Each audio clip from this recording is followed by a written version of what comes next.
తిరుమలలో అగ్ని ప్రమాదం జరిగింది.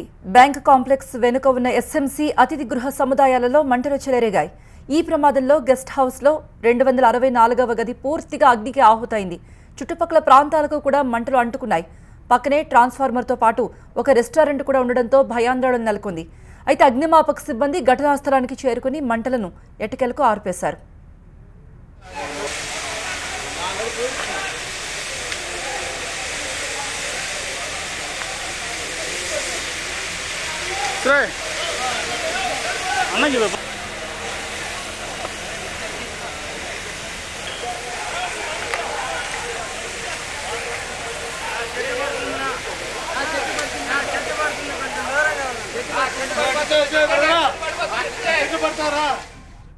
ప్రమాదం జరిగిన వెంటనే అతిథి గృహం లోపల ఉన్న భక్తులు పరుగులు పెట్టారు.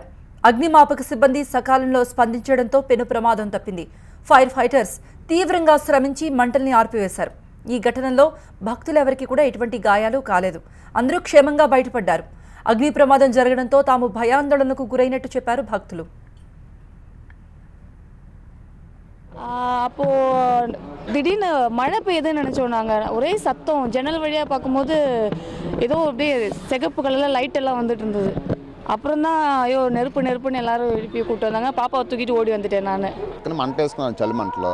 పక్కన డ్రమ్లు ఉన్నాయి కదా, ప్లాస్టిక్ డ్రమ్లు, ఈ ఎలతలు వేస్తారు కదా బయట, ఆ డ్రమ్లకి బారినే మంట వేసుకున్నాను చలి మంటలో. అది ఆరపడం మానేసి వెళ్ళిపోయారు. చూస్తుండగానే డ్రమ్లు అంటుకున్నాను అనమాట. డ్రమ్లు అంటుకొని ఒకేసారి ఫైర్ అయింది. 3-4 వేసుకున్నారు. వాళ్ళని ఎలతలు ఎవరు మొత్తమే సంథింగ్ సేపర్లు ఉంటారు కదా, ఇక్కడ తిరిగే వాళ్ళు ఉంటారు కదా. చాలా మంది భక్తులు కూడా భయపడ్డారు. అసలు అవి ఆరుతాయా అని నమ్మకం కూడా లేదు, అంత ఎక్కువ మంటలు వచ్చాయి. అదుపు చేశారు. It's very great.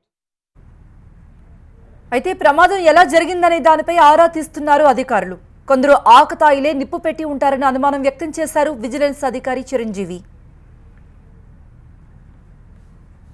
ఈ కాటేజీకి పక్కన 264 కాటేజీకి పక్కన ఏదైతే చెత్త ఉందో ఆ చెత్త తగులుకోవడం వలన ఎండిపోయిన చెట్టు కొమ్మలు మంట ఎగబాకి, అదేవిధంగా అక్కడ ఉన్న ఆ రూమ్కి సంబంధించి కిటికీకి మంట అంటుకోవడం జరిగింది. ఈలోపు పిల్గ్రిమ్స్ దాన్ని గమనించుకొని బయటకు వచ్చేయడం జరిగింది. ఏ ప్రమాదం లేదు. ఈ రూమ్స్లో ఎవరైతే ఉన్నారో వాళ్ళకి వేరే రూమ్స్ కూడా అలాట్ చేయించడానికి పంపించున్నాము.